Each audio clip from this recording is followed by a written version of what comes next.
Mesdames et messieurs, bienvenue sur gms.sn. C'est l'heure du journal, voici les titres.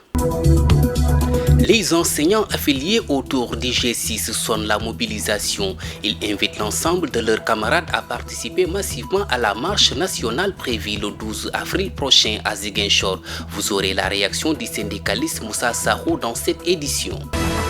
L'érosion côtière prend des proportions de plus en plus inquiétantes dans la commune de Diembéring, une situation qui a poussé le maire et les populations à attirer l'attention des autorités sur cette avancée de la mer. La recrudescence des enlèvements observés ces derniers temps au Sénégal a fini d'indigner les députés et autres experts en droit de protection des enfants. Ces derniers fustigent le mutisme des autorités. Vous aurez un large dossier sur ce sujet avec Mamadou Fall, notre correspondant à Dakar. La page des sports de Mafou Kouyaté, l'actualité internationale et la revue de la presse mettront fin à cette édition. Le développement, c'est dans un instant.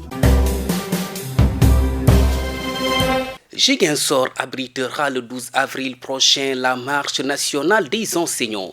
Les membres du G6 de la localité ont invité à travers leur assemblée générale tenue ce mercredi à l'IEF de Ziguinchor leurs camarades à répondre à l'appel. Ces enseignants se sont également prononcés sur la dernière marche des élèves de la commune de Ziguinchor. Je vous propose de suivre le syndicaliste Moussa Sarrou. Et c'est pourquoi nous sommes en train de nous préparer. Nous avons donné l'information à la base. Chacun, par rapport à son lieu de service, va mobiliser, va sensibiliser davantage et nous convoquons l'ensemble des membres de la communauté éducative, qu'ils soient parents d'élèves, qu'ils soient élèves, afin de se mobiliser tous pour sauver l'école publique sénégalaise et non pas une année scolaire. Juste qu'il faut savoir que nous sommes dans une dynamique unitaire, nous sommes en train de lutter pour qu'ensemble nous puissions aller d'un seul coup, à savoir mobiliser l'ensemble des enseignants au même moment, faire de grands rassemblements, c'est juste un appel à la mobilisation par rapport à ça. Les élèves, ils sont dans leur logique. Ils ont un droit, c'est le droit à l'éducation, ils réclament le droit à l'éducation. Ils ont demandé à ce que syndicats et gouvernement trouvent en tout cas des accords afin que les enseignants rejoignent les classes et qu'eux puissent bénéficier des enseignements apprentissages. Et ce point rejoint la revendication des enseignants. Notre place est dans les classes et nous souhaitons vraiment très rapidement regagner les classes. Mais c'est à une seule condition que l'État revienne à de meilleurs sentiments et puisse satisfaire à notre plateforme revendicative. Guy Diouf a annoncé un dispositif de sécurité et présentement en vigueur avant d'inviter les populations à s'impliquer dans la traque des criminels acteurs de ces actes d'enlèvement. Ainsi, le gouverneur a rassuré les populations de Ziguinchor hantées ces derniers temps par le phénomène des enlèvements d'enfants. Il est interrogé par Eva Sagnan. Le dispositif est national, ça a toujours été comme ça. L'État du Sénégal accorde une priorité particulière à la protection des enfants et les forces de défense, les parents, les populations à bien collaborer avec les forces de défense et de sécurité pour éviter que des cas d'enlèvement d'enfants puissent être enregistrés au niveau de la région. La recrudescence des enlèvements a fini d'installer la psychose et la peur dans le pays. Et pourtant, ce phénomène n'est pas nouveau. À chaque veille d'élection présidentielle, les enfants deviennent la cible des malfaiteurs. Députés experts en droit de protection des enfants s'indignent face au mutisme des autorités. Reportage Mamadou Fall. L'enlèvement des enfants, un fléau qui prend de plus en plus de l'ampleur au Sénégal. Ce phénomène criminel n'est pas nouveau dans le pays qui se dit de la Teranga. La triste réalité est qu'à chaque veille d'élection présidentielle, les enfants deviennent la cible des malfaiteurs. La dernière victime, le bébé Fallou Diop, enlevé et tué à Rufisque dans des conditions inhumaines. 10h30 à l'école primaire Les Merveilles de Grand Yoff, l'heure de la récréation. Ici, la psychose et la peur sont les sentiments les mieux partagés. Toutefois, les élèves disent recevoir des consignes de leurs parents et de leurs maîtres. On a peur de ça. Ça me fait mal au cœur, oui. Je vis la tristesse. Quand on descend, on ne traîne pas sur les routes. On rentre directement.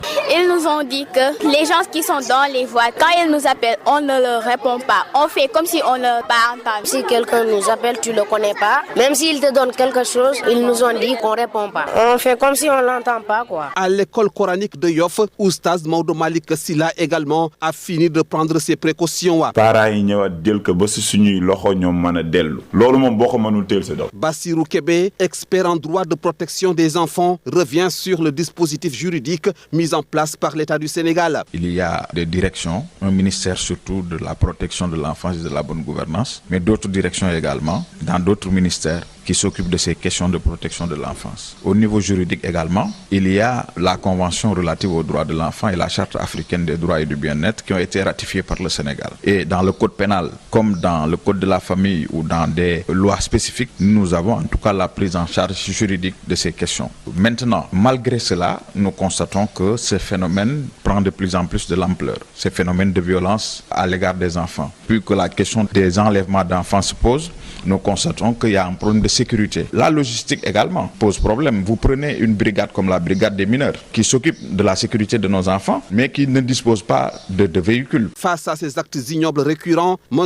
Kébé juge incompréhensible le mutisme des autorités. Des enlèvements d'enfants se font, des viols suivis de meurtres se font, et que le gouvernement a tenu à 2 reprises un conseil des ministres, mais ce silence me semble être coupable. Et nous le dénonçons, nous le regrettons d'ailleurs, parce que c'est le gouvernement qui devait monter au créneau en premier lieu. Les députés ne comptent pas non plus rester de marbre face à cette situation. Ils ont déposé une question d'actualité sur la table du président de l'institution. Une manière de pousser le gouvernement à s'expliquer sur ce phénomène. Aïda Mbocha. Nous voulons surtout, en déposant cette question d'actualité, se faire aider par le président de l'Assemblée pour amener le gouvernement à s'expliquer sur ce phénomène et à nous dire les mesures qui sont prises effectivement pour assurer la sécurité intérieure. Mais aussi nous dire la répression qui est prévue, mais aussi expliquer davantage la mission régalienne de l'État afin de rassurer les familles, de rassurer surtout les femmes qui sont devenues plus vulnérables que jamais compte tenu de l'insécurité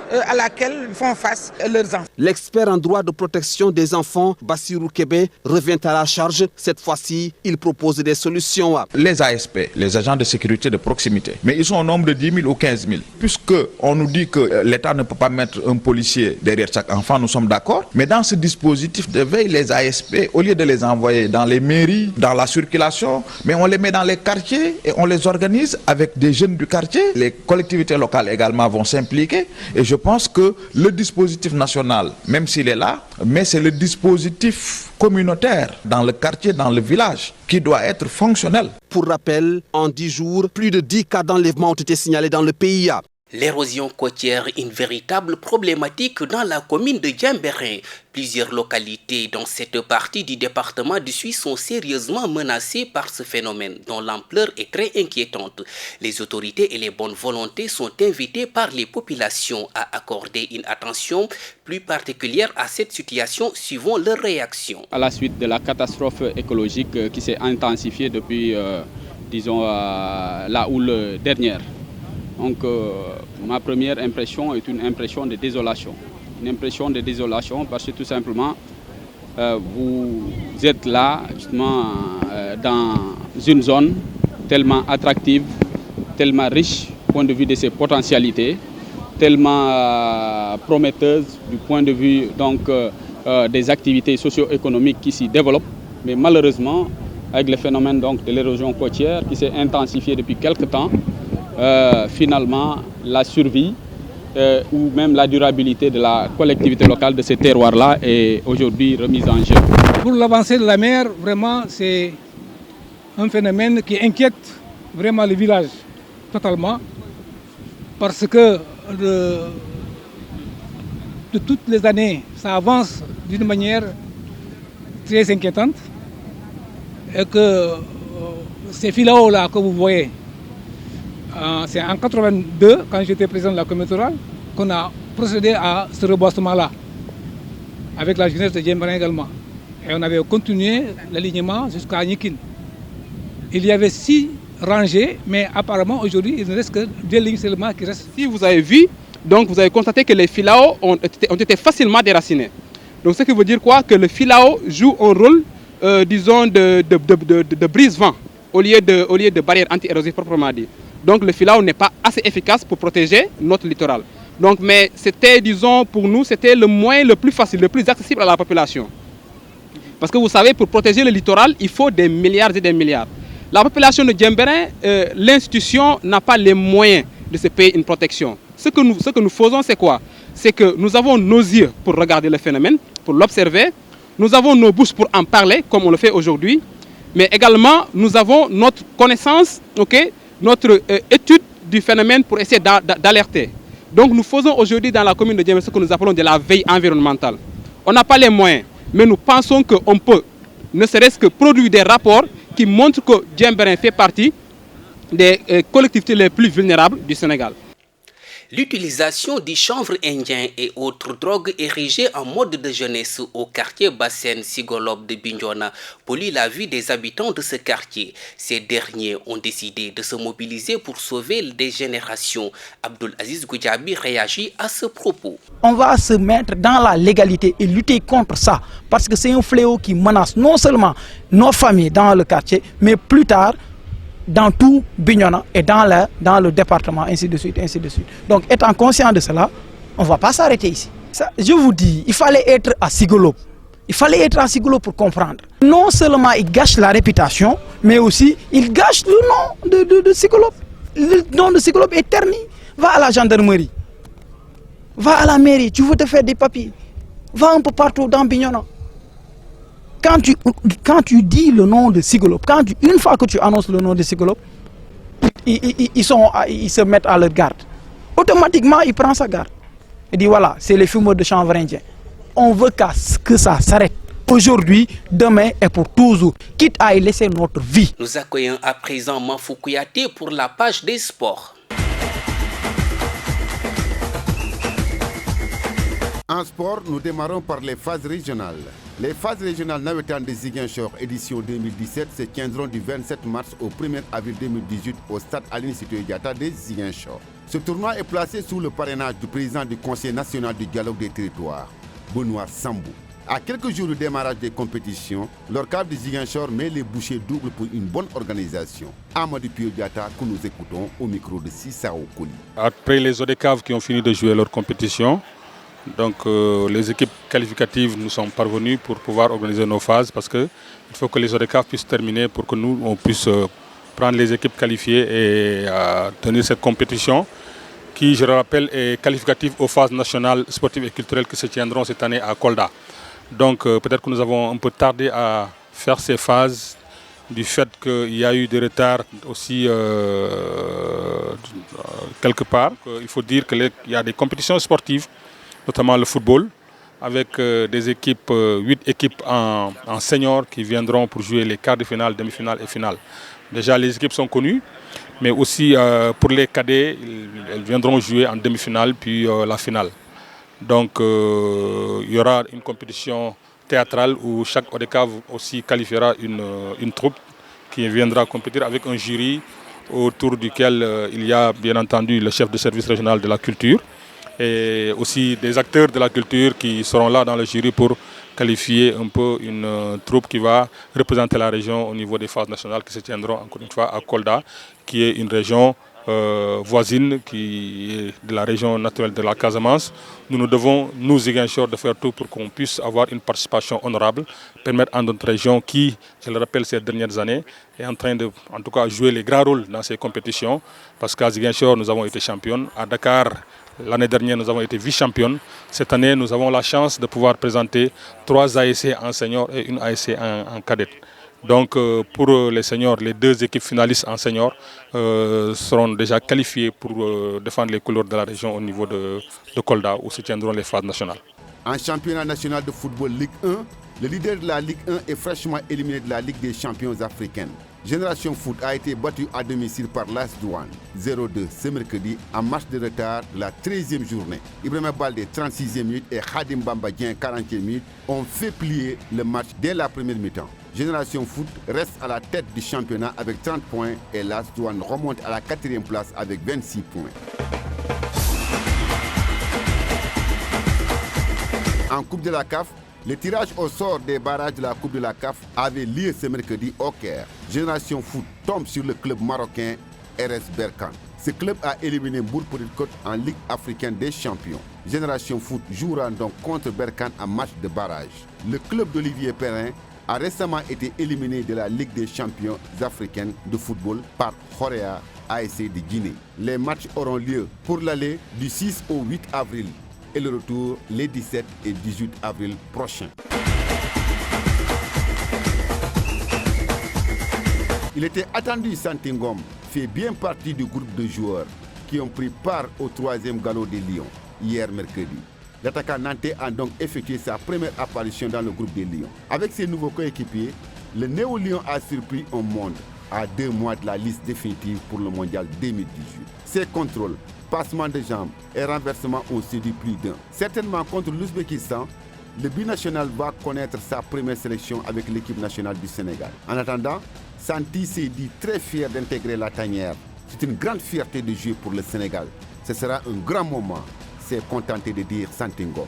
Ses performances avec le FC Nantes, il refuse d'en faire les seules raisons de sa convocation en équipe nationale. En lutte, à la sortie de sa réunion hebdomadaire du lundi, le CNG a relayé que l'acte de guerre 2 a sollicité une levée de sa peine par le biais d'une lettre de grâce. Sanctionné par le CNG suite à sa sortie malencontreuse au lendemain de sa défaite contre Modlo, l'acte 2 avait été suspendu le 3 mars passé, 1 an avec une interdiction d'enceinte. Philosophe, l'acte 2 a accepté la sanction, mais en a profité pour demander grâce à l'instance dirigeante de la lutte. Si l'on se fie au communiqué du CNG, le lutteur l'acte 2 a déposé une lettre de grâce, une manière de s'incliner et de solliciter la clémence des dirigeants de la lutte. Une faute avouée étant à moitié pardonnée. On espère que la bande à Alioune Sarr va revenir à de meilleurs sentiments. Voilà ce qui fait l'essentiel du sport dans ce journal.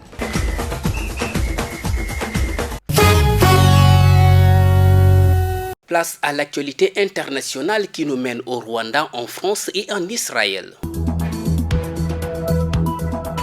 Cela pourrait devenir la plus vaste zone de libre-échange au monde. Réunis à Kigali, au Rwanda, les dirigeants de 44 pays africains ont signé l'accord créant la ZLEC, zone de libre-échange continentale. Pour l'Union africaine, la ZLEC est essentielle pour le développement économique du continent. Cet accord traite des échanges de biens et de services. Ce sont ces types de produits complexes qui font croître les économies.